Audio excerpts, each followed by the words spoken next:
I have sorted this out. So you'll notice now that there's a little recording icon.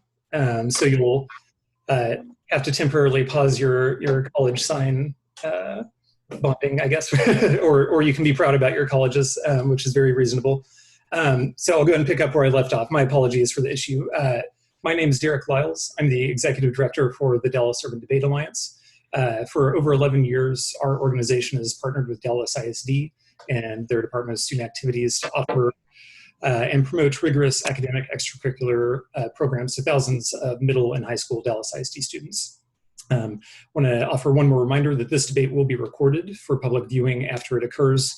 So we ask that any audience members who are not speaking to mute their microphones, especially during the debate, to minimize any disruptions. Before we begin, I want to take a moment to thank each and every one of you. In particular, I want to start with the participants, Asya, Josue, Olivia, and Francesca.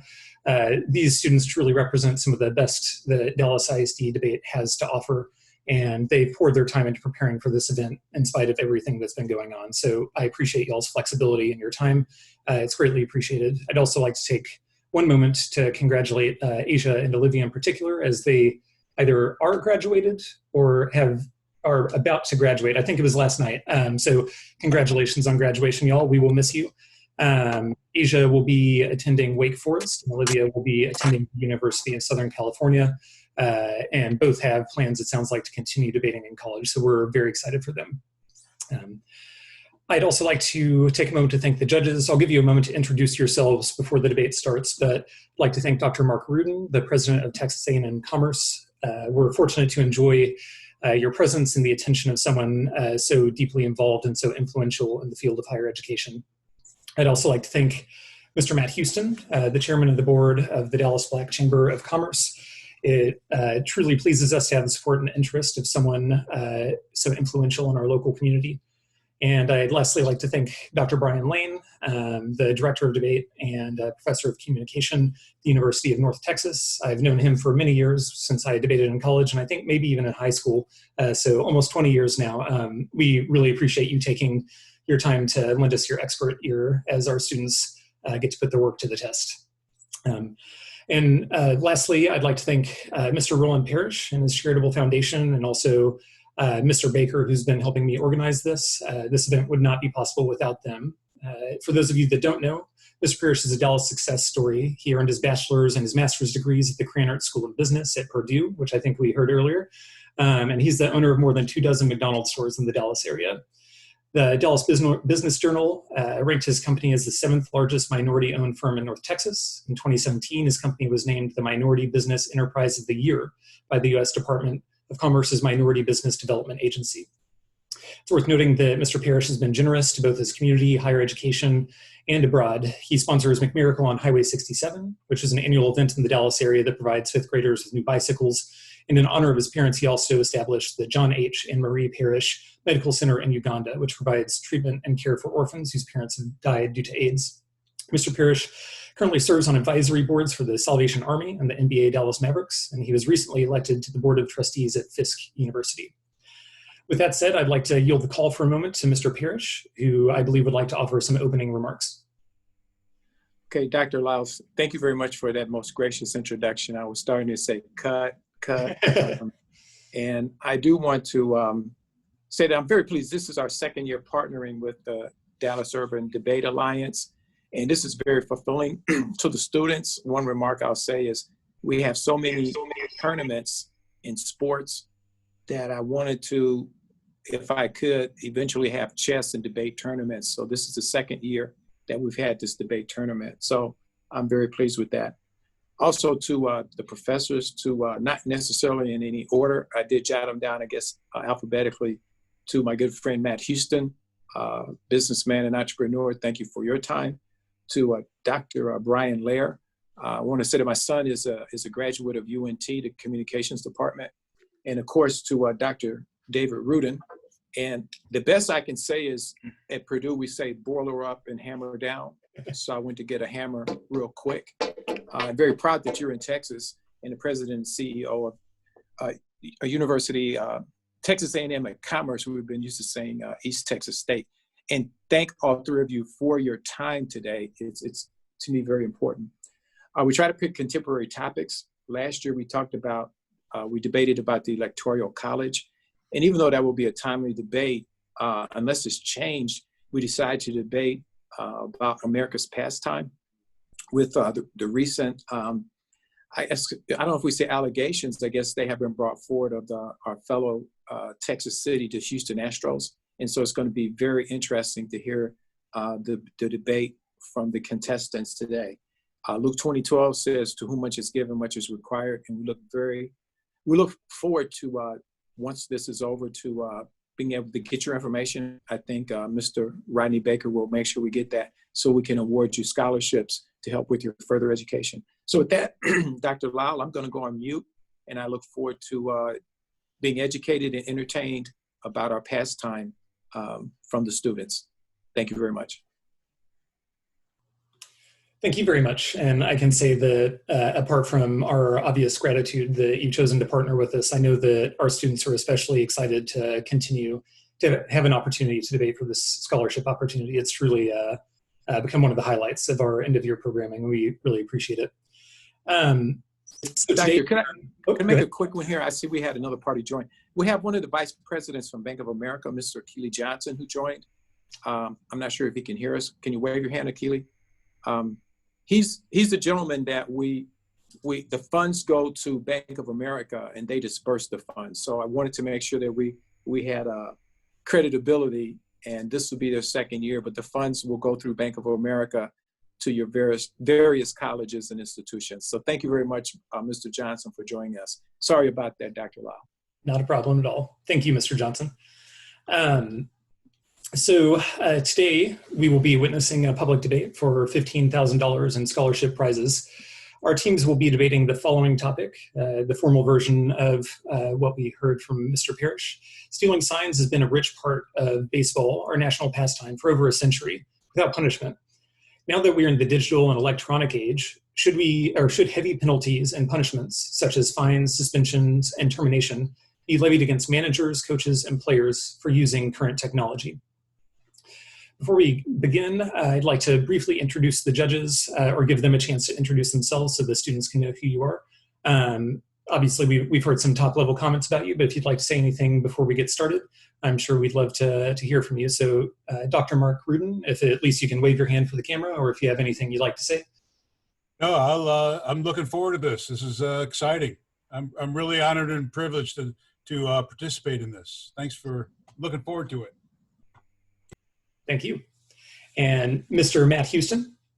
Yes, thank you all. First, I want to congratulate the students, for a job well done, not only with debate, but with your scholastic career. So congratulations with all that you're doing.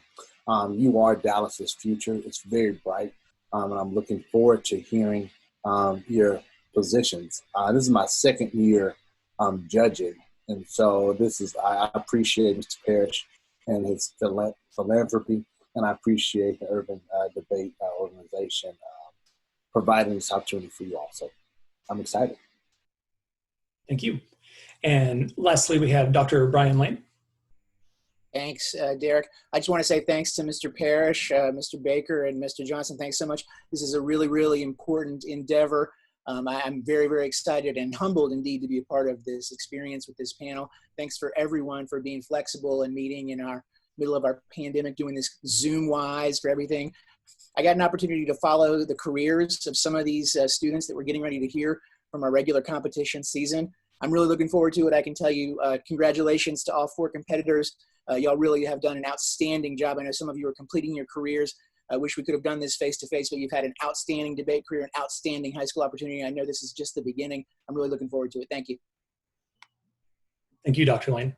And thanks in general to all three of you, our illustrious judges. I know many of y'all are humble and will shake your head at illustrious, but we are truly grateful for your time here today.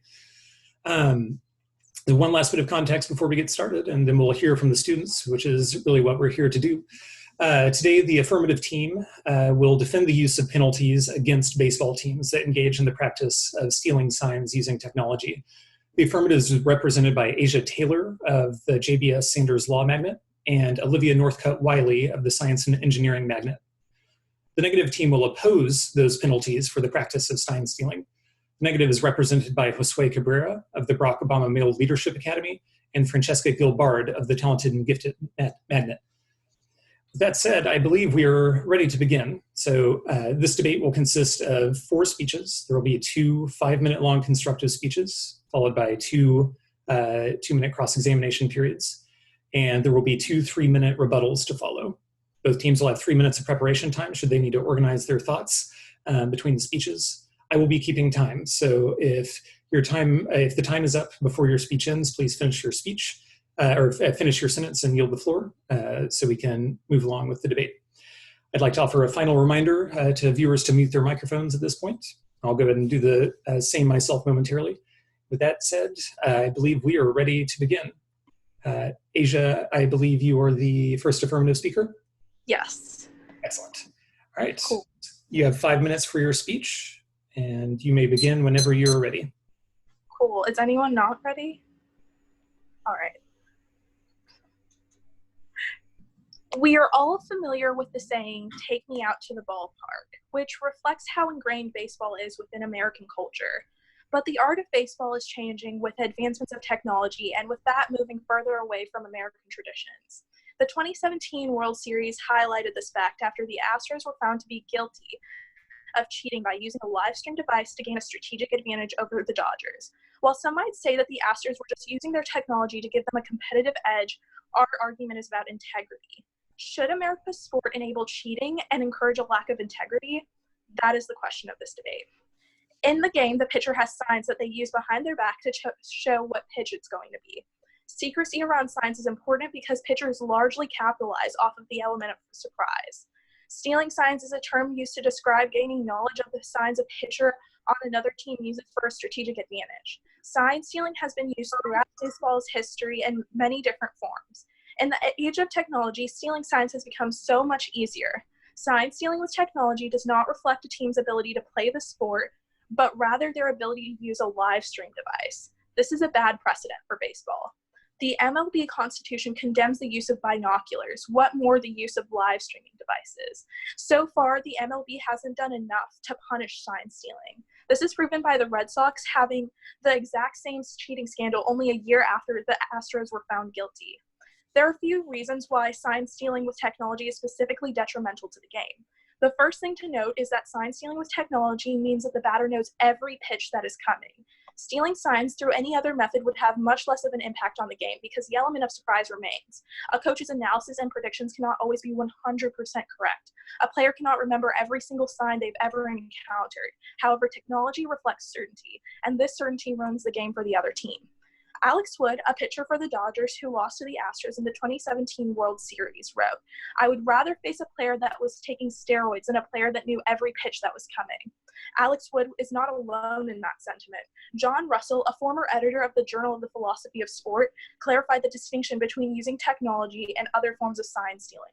Technology destroys an integral part of the game. The field is supposed to be a challenge. What kind of challenge do you want to see in a baseball game?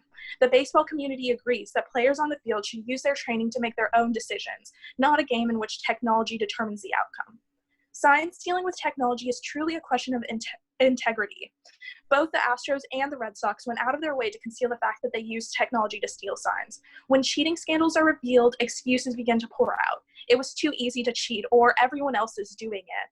That's why we have to enact harsher punishments for electronic sign stealing to make it harder to cheat, to make it something that no one wants to do, and to preserve the integrity of America's favorite pastime.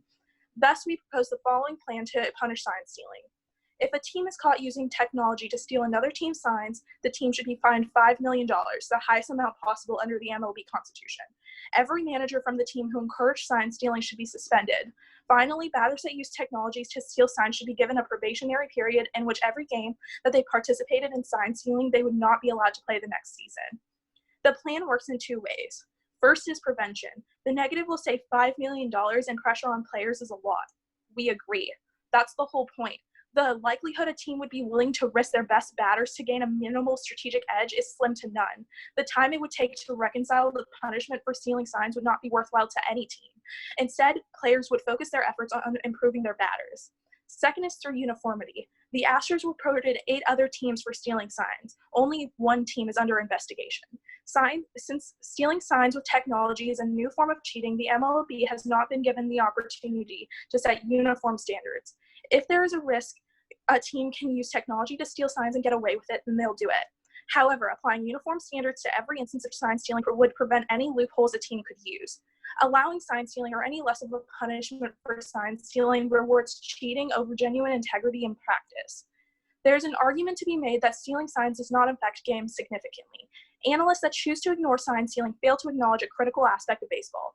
Both teams have to play the whole game. In a game so easily swayed by minimal changes, minor advantages have devastating impacts. How does it look when a player needs their coach to coordinate wins for them? Bad. How does it feel to be on the losing end of a cheating scandal? Bad. How does it look for America to actively support compromising integrity for ratings? Bad. Traditionally, teams would have to protect their own signs. Traditionally, teams would not have to protect their signs from technology. This unprecedented challenge requires a new solution. At the end of the debate, you should ask yourself whether you would want to punish a hardworking team for the faults of others and what that would say about America. That's say time. I'm open for cross-ex. Well done. Yep. The negative now has 2 Thanks. minutes to cross-examine the affirmative whenever y'all are ready. All right, time starts now. So if a team believes that their signs are being stolen, isn't it up to them to create a more complex signaling scheme to avoid having their signs being stolen? I think naturally we would say yes, but we would say that on the field, it's impossible for a pitcher to know whether or not they're being live streamed, to the point where it would be unfair to suppose that a pitcher would be responsible for their signs being stolen. However, they could still, have counter surveillance measures in which they use more complex signs, correct? So if they did that, that would be unreasonable because there's no way for a player to know that they're being live streamed. That's the distinction. You can't tell you're being live streamed. Literally the way that they found out the Astros were live streaming pitchers were through fan submissions. Like fans saw cameras in the audience, and that's how they found out. There's no way a pitcher could possibly know they were being live streamed. Okay, and so, but a camera that would, let's say, surveil these pitchers and catchers, the camera itself can't decrypt signs. Yes, it's people behind the camera like coaches and players, right? Sure. So we would say even though cameras can't depict signs, they still provide added visibility and they allow coaches to insert themselves into the game in such a way that doesn't reflect a player's ability to play baseball to the point where it's bad. And the added visibility, however, added visibility isn't the same as decryption, yes? Oh, we would say yes, but you're going to say that technology is probably good for baseball. We would say if technology continues advancing in the context of baseball, then at some point they would be able to decrypt signs. Okay, so you would say that modernization of baseball is bad. However, the sport we never said modernization. That's a gross reduction of our argument. We never said modernization of baseball is bad. We said that cheating in baseball is bad. Okay, but the use of technology within baseball would be bad, yes. Well, the MLB has already decided that binoculars are bad to intervene with the game. Does that answer your question? Yes. Negative, would you like to use any of your prep time, or will y'all proceed with your constructive speech? Can I use I'm gonna use 1 minute. Okay.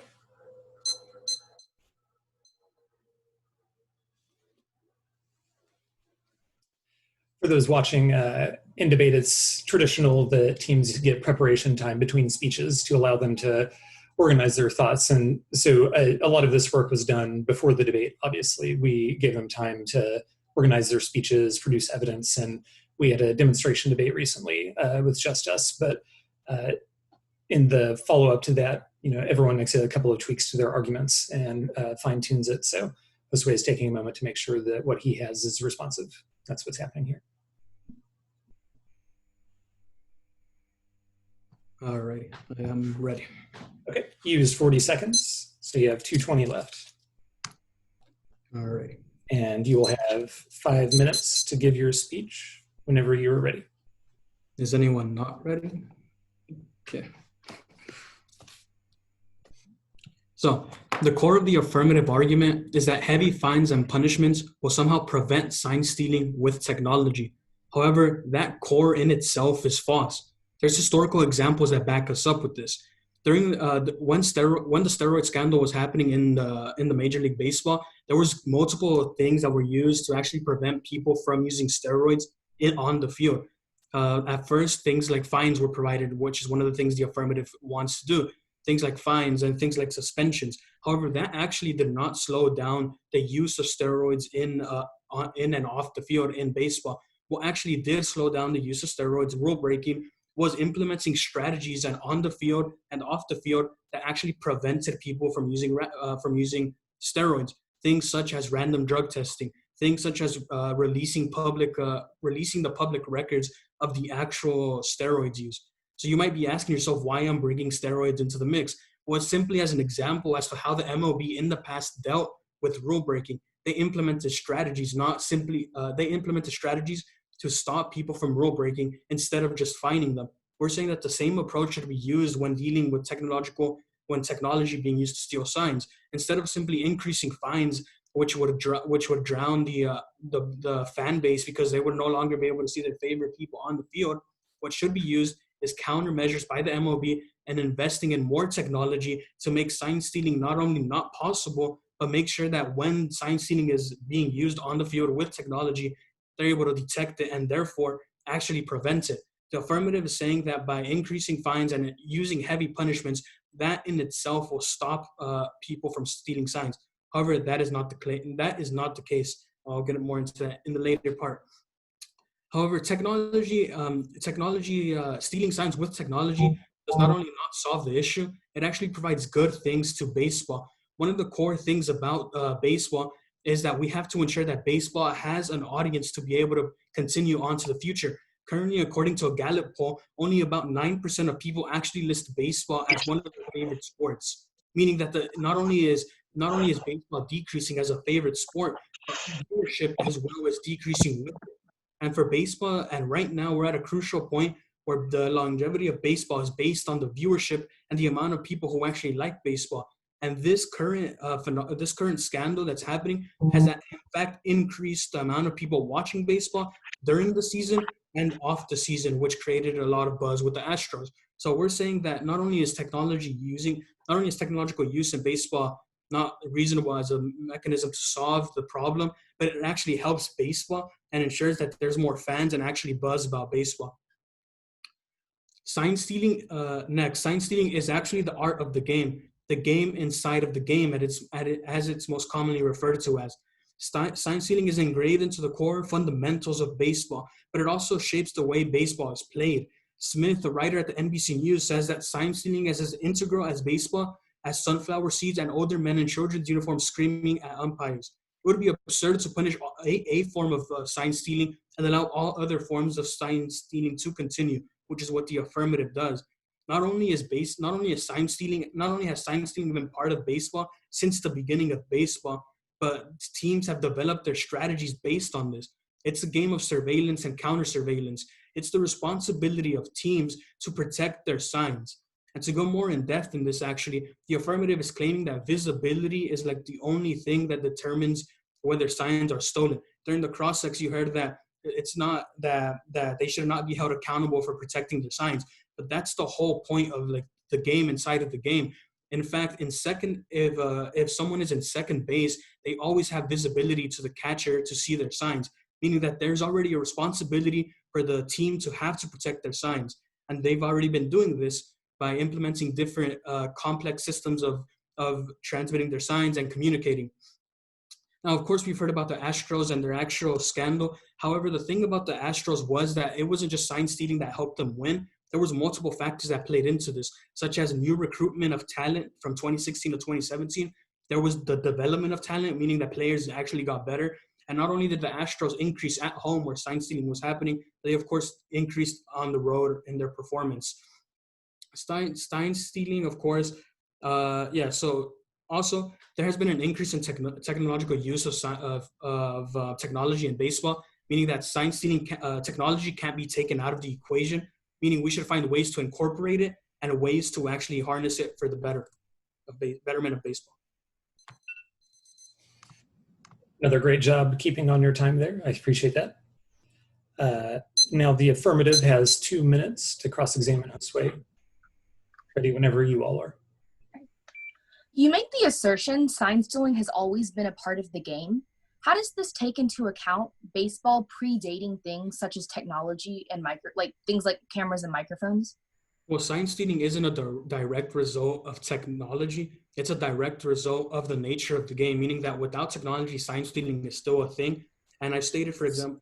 So you're agreeing that there's a difference between sign stealing with and without technology, correct? Well, I'm saying that sign stealing has been at the core of baseball, meaning that sign stealing is like, you can't stop sign stealing.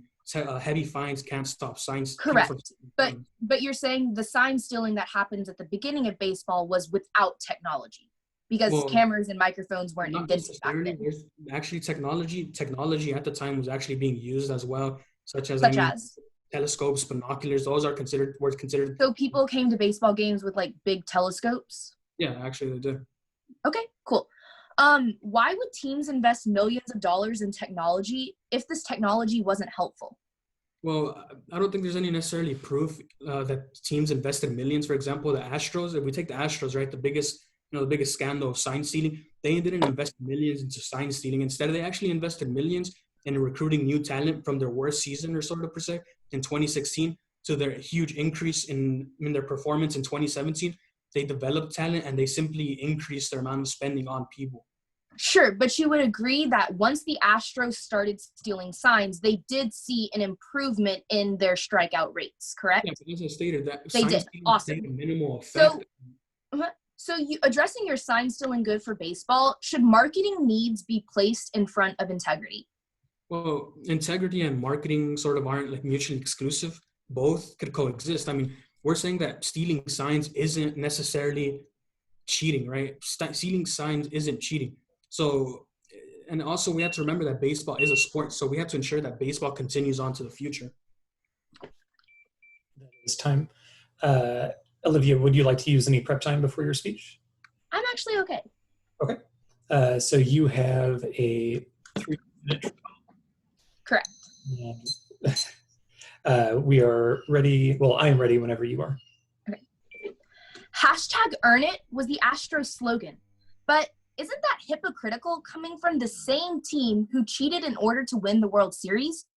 We have presented a clear line of reasoning that supports the fact that sign stealing with technology is in fact cheating, in which the negative has agreed.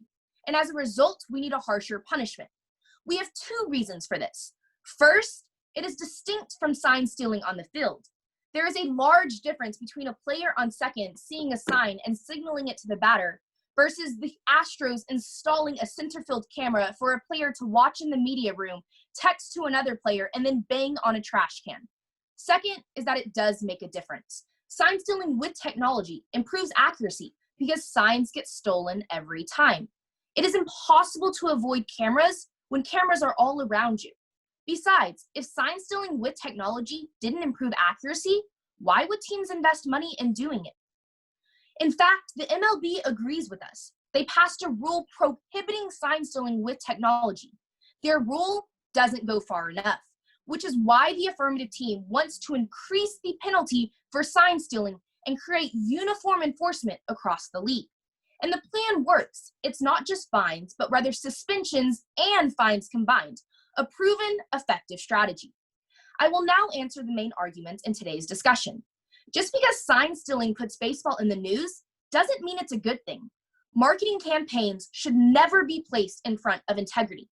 In fact, the headline of the article they've presented has stated, quote, Houston's trash can banging scheme has brought controversy, shame, and villainy to the MLB. This is equivalent to saying the New England Patriots should keep deflating footballs because it puts them in the news. It's absurd. The other main controversy in the debate space is the delineation between sign stealing with and without technology. While sign stealing might occur on the field today, having access to cameras, binoculars, and microphones drastically changed the game. This hurts baseball and creates a race to fund cheating rooms instead of things like training equipment, which push baseball in new directions without compromising integrity. At best, their arguments rely on the false idea that because technology is emerging, baseball should enable cheaters. But this scenario doesn't hold true. In school, since students now have access to smartphones, does that mean teachers need to get better about writing tests? This misplaces responsibility and enables the cheaters.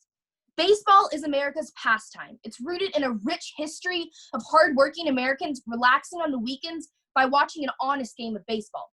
Instead of tarnishing baseball and an extension America's reputation by enabling cheaters, we should instead punish them harshly so that honesty and hard work remain forefront in America's game and traditions.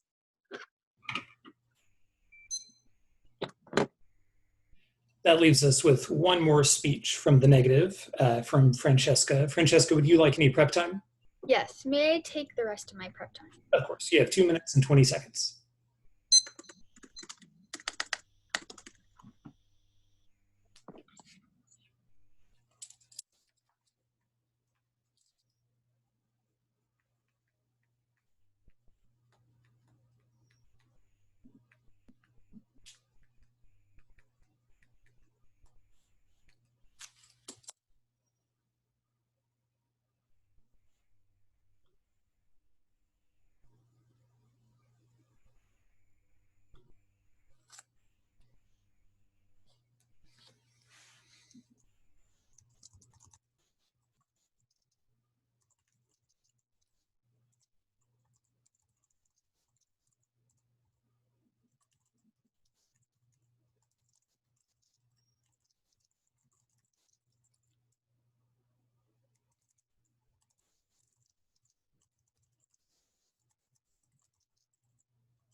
You have 1 minute remaining, Francesca.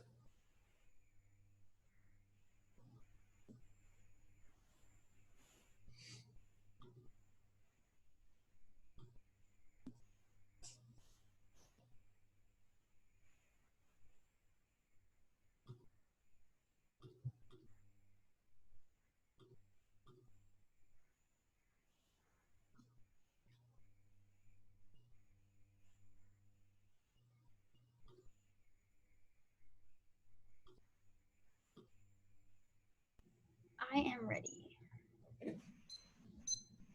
You have 3 minutes for your final speech, and I will start the time whenever you are ready. Sign stealing has been a part of baseball since its beginnings, and for good reason. The affirmative praises baseball's rich culture, yet aims to enact overly harsh punishments on sign stealing, an art form that is just as ingrained into baseball culture as baseball is within American culture. Their plan is a blatant overreaction. Firstly, according to the unwritten rules of baseball, it is up to the team giving signs to protect their signs' integrity. Furthermore, the affirmative plan is placing blame on the wrong party. If teams believe that their signs are being stolen, it is up to them to change up their signs, and the majority of MLB teams and players agree with this sentiment. Next, technology has come to play an integral role within baseball, in large part due to MLB's heavy promotion of it.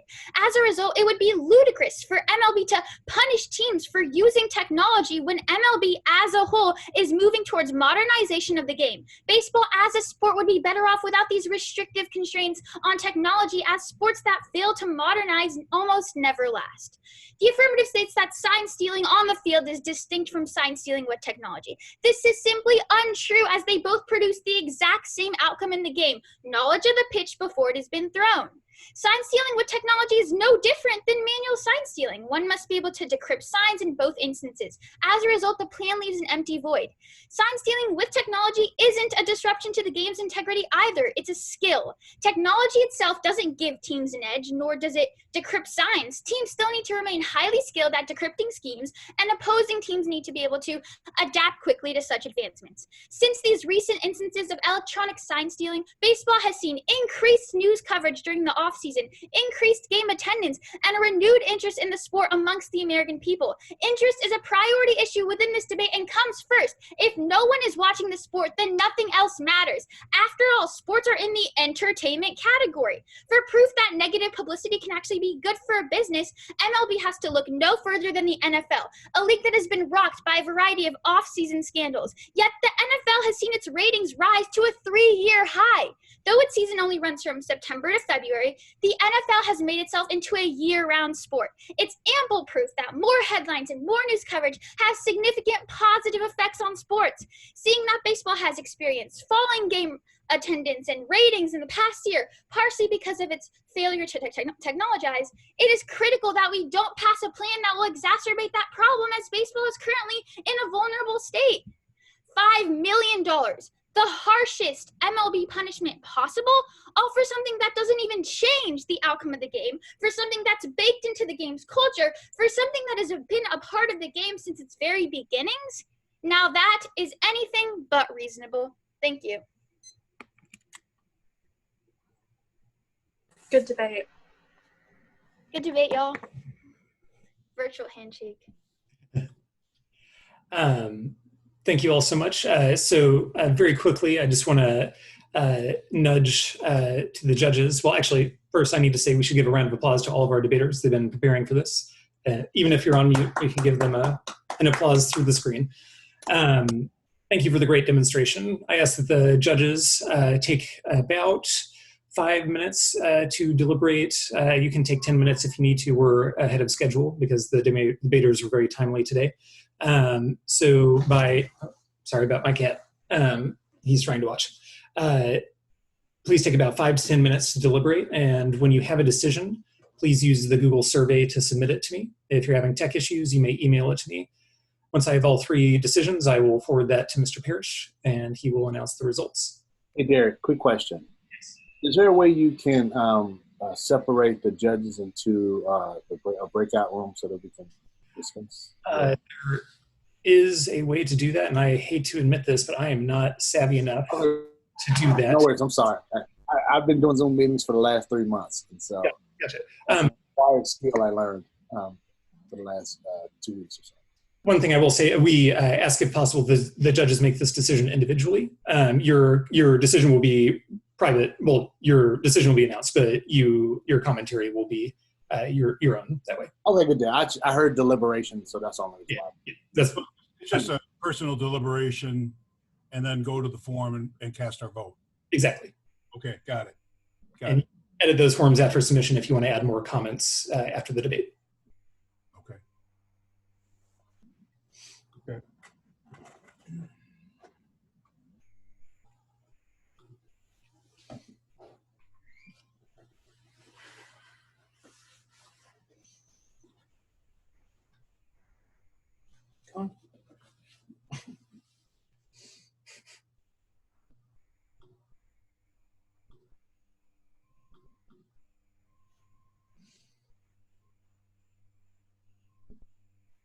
Quick question for the student site. So, Josue and Francesca, school is officially over today. Is this the last day of school for you? Yes. Nice. Congratulations. Hopefully this is a good way to spend your last day of school.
Right, no rush whatsoever. We have one decision in.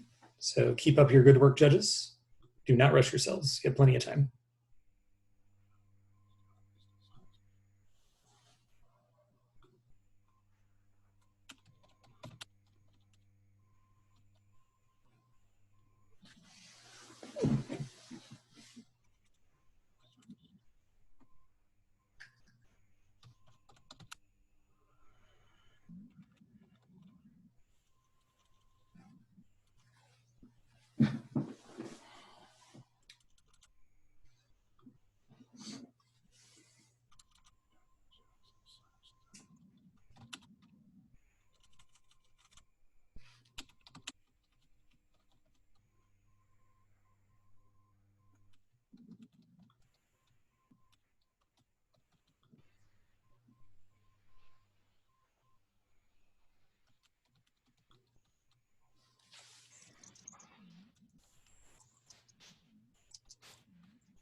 All right, we have all three decisions. I'm messaging those to Mr. Parrish, and Mr. Parrish will announce them.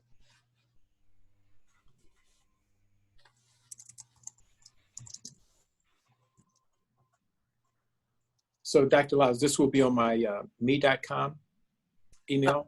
I was actually about to message it to you through Zoom, but I am happy to email it to you. If you're on your iPad, which it looks like you might have trouble accessing that. So I tell you what, I will email it to your account. I actually have two iPads. One I'm on Zoom and the other I was actually looking at the agenda. So if it's rolandparrish@me.com, my email, that would be great. Got it. Okay. While I'm waiting for that email, I would like to again thank the judges, Dr. Lair, Dr. Rudin, and Mr. Houston for your time. To the participants, I've been extremely impressed with your preparation for the topic. Looks like you did a very thorough job. And at times while I was watching, as you displayed your debate skills, there were times I felt I could be watching ESPN. There were times I felt I could be in a courtroom looking at attorneys debate. And then there were times I felt I could be in a boardroom where the owners and the Players Association are having negotiations. So very, very outstanding debate skills. And again, I think the preparation was great. Just me personally, I know the way that I tried to, I mentioned that to whom much is given, much is required. Part of my making a difference in society is by giving scholarships. And so I hope that if you're able to, once you finish or as you graduate from college and go into whatever endeavor, if you're able to reach back and give scholarships to the youth, I think that will help society. So we'll maybe wait another minute, but if not, Dr. Lyle, I may have you deliver. I am on rolandparrish@me.com. Yes, I just sent it about 30 seconds ago, and I also see. Okay.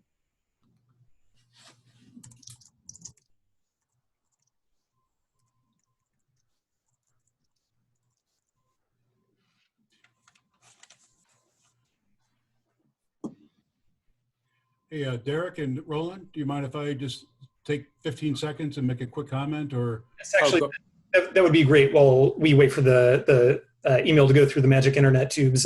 Judges, if you have comments you'd like to offer to the individual teams, that'd be fantastic. That's very good. First of all, I'd like to say I kind of resent that I continually find myself the dumbest guy on the screen during these Zoom calls. So you guys did an outstanding job. I appreciate it. And if you take a look at how you conducted yourself today, and you take a look at how our local, state, federal officials conduct themselves in terms of having a dialogue, constructive dialogue, we need less of that and more civility in the dialogue we have. And we need more Olivias, Josues, Francescas, and Asias in our society today. So great job. Thanks so much for it was an honor and privilege to listen to you all talk. So thank you very much. I agree 1,000%. This is a great 45, 50 minutes of a topic that I thought of for the last year, a little over a year. And as you all pointed out, I point out some very solid points. And in a great debate, when the person who's listening is back and forth on how they believe, I think y'all achieved y'all's mission. That definitely happened here. I'll echo that sentiment. Just a fantastic job by the debaters. I'm a debate coach, so I've seen a fair number of these, and I'm seeing more and more of these on Zoom. And I just want to say I thought you did an excellent job. I had the opportunity to watch some of you in face-to-face, and I was amazed with how well you made it translate to the digital online format. I can tell my other judges and my colleagues here and Mr. Parrish that in person they were fantastic, and I thought I would need to say, well, it's a shame we couldn't do that. That's not true. You did a fantastic job. There's no shame at all. You did an incredible, incredible job. You brought it through online. You brought it through digitally. Fantastic debate round. Really, really solid. Yeah, I don't know about you, Brian and Matt, but I don't know how the vote's going to turn out, but that was tough. It was tough. It was tough. Yeah, I agree. That's what took so long. That's what took so long. So. That's what they pay you the big bucks for there, Matt and Dr. Rudin there. They want you to be that clutch decision in there. That's you. Yeah, right. Exactly. I just emailed Derek and said, whatever they said, I agree with. But that's not true. Okay. So are we ready, Dr. Lau? I believe we are. You have received the email. I got your confirmation. And so I will turn it over to you, Mr. Parrish. Okay. Yeah, and again, thank you very much. And just amazed at your skills and ability. And I wish you the best of luck. And sometimes I don't like to say luck, but continue to hone your skills in college. I'll make this one point.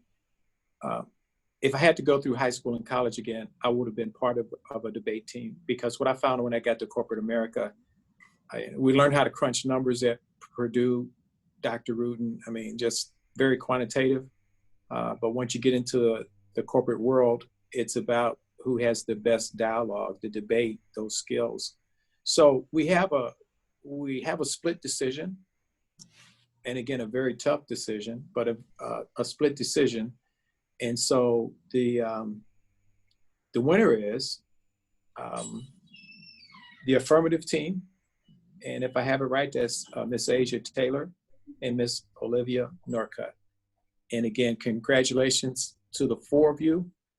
And I will probably have to yield to Mr. Baker, because I believe we have, I know it's a $15,000 prize, and I believe it's 5 and 5 for the two winners, and then $2,500 and $2,500 for the second. Yes, sir.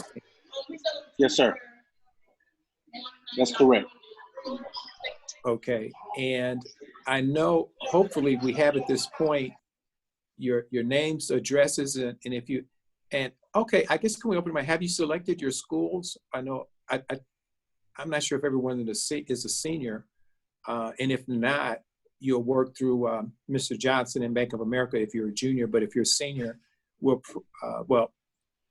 Bank of America will prepare the check so that they could go to your university. But could we hear if you're seniors, where you plan to go right now, or if you're down to your last couple of selections? I guess starting with the ladies.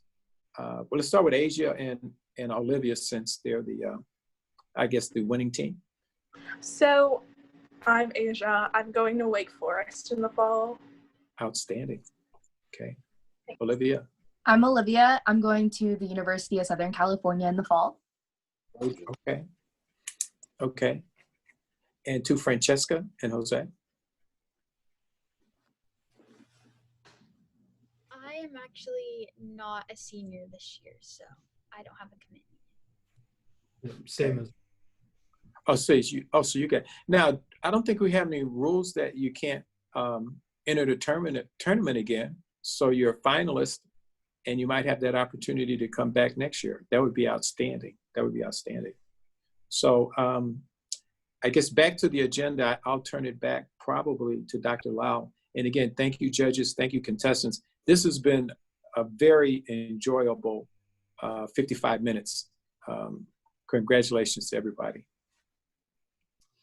Dr. Lyle. Thank you.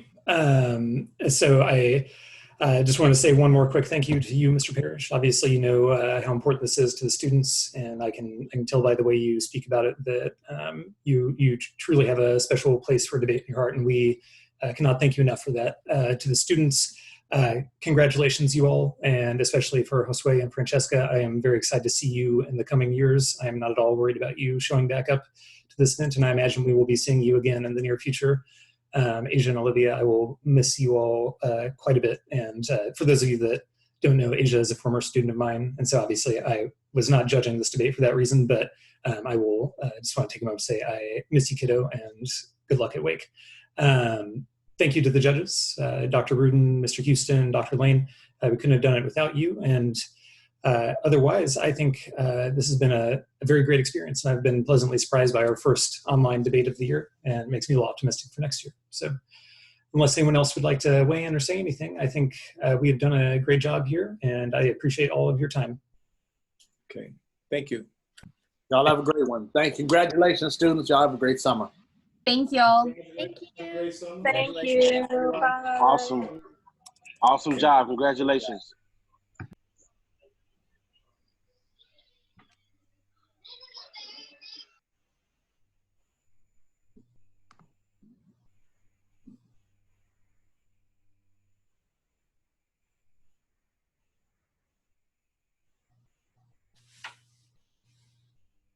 I'll be in touch with Dr. Lyles just to get the names of the winners and make sure. And I kind of share with you the process we used last year, if you're open to that. I really appreciate that. And do you have my email? Or I can, okay.